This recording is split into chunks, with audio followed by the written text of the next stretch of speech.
अस्सलाम वालेकुम everyone, this is your host दोस्त यानी आरजे बिलाल। तो आज का शुरू करते हैं हम वीलॉग और इस चैनल पे इंशाल्लाह इसी किस्म के सियासत के वीलॉग्स आएँगे। तो आप लोगों ने सब्सक्राइब करना बिल्कुल नहीं भूलना। तो हम स्टार्ट करते हैं जी आज की पाकिस्तान की सियासत। हुआ कुछ यूँ कि सुप्रीम कोर्ट में केस था दायर और वो केस क्या था? पीटीआई की तरफ से किया गया 30 अप्रैल के इलेक्शंस के हवाले से। 30 अप्रैल के इलेक्शंस जो कि अनाउंस किए गए थे सदर पाकिस्तान और इलेक्शन कमीशन ऑफ पाकिस्तान की जानिब से। इस इलेक्शन को हुकूमत ने यानी पीडीएम ने मुलतवी कर दिया 8 अक्टूबर तक। पीटीआई आ गई गुस्से में, पीटीआई ने दरख्वास्त दायर की खिलाफ किसके? पीडीएम के, और वो भी कहाँ? सुप्रीम कोर्ट में। सुप्रीम कोर्ट में होती है दरख्वास्त और मामलात हो जाते हैं गरम और सुप्रीम कोर्ट के बैठ जाते हैं 5 जज, जिसमें हैं चीफ जस्टिस ऑफ पाकिस्तान और उनके अलावा 4 और जज। प्रॉब्लम यहाँ पे आती है कि आज एक नया फैसला आता है 184(3) एक कॉन्स्टिट्यूशन ऑफ पाकिस्तान की है शिक, जिसमें यह कहा गया है कि सो मोटो नोटिस जो है अज खुद नोटिस जज नहीं ले सकता अकेले, इसके लिए बनानी पड़ेगी कमेटी। और उसकी वजह से ये केस पोस्टपोन हो गए, जिसमें केस के पोस्टपोन होने की असल वजह थी जस्टिस मोइनुद्दीन खान। जस्टिस मोइनुद्दीन खान ने आज समाअत शुरू होते ही कह दिया कि 184(3) आ गया है, तो अब इसलिए हम ये केस सुन ही नहीं सकते। बेंच गया टूट, इलेक्शन हो गए पोस्टपोन, यानी 31 अप्रैल को 30 अप्रैल को इलेक्शन नहीं होने जा रहे। आगे की सिचुएशन आपको बताते हैं कि एक और है रूलिंग जिसे हम कहते हैं 124A।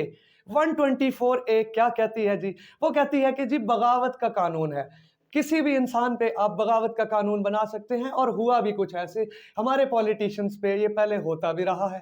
तो रूलिंग क्या है? रूलिंग ये है कि वो 19A है और वो ये कहती है कि किसी भी इंसान को यानी किसी भी शहरी को आज़ादी राय का है हक हासिल, यानी वो कह सकता है कुछ भी।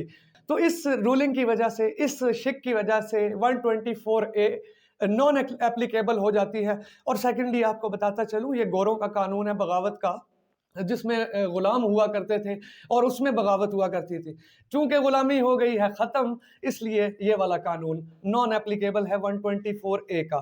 तो ये थी आज की सिचुएशन। अब बढ़ते हैं ज़रा आगे। अब जनाब नैब साहब के चेयरमैन, नैब साहब मैं इसलिए कह रहा हूँ क्योंकि वो इदारा है और इदारा असल में साहब होता है, उसके अंदर चेयरमैन साहब नहीं होता। मैं उनको साहब नहीं कहूँगा, वो चेयरमैन ही है, साहब इदारा है असल में। तो नैब के चेयरमैन की हो गई है जी तोसी, और वो तोसी क्या है? उनकी मराआत में तोसी, यानी अब नैब का चेयरमैन जो है वो सुप्रीम कोर्ट के जज जितनी मराआत हासिल कर सकता है।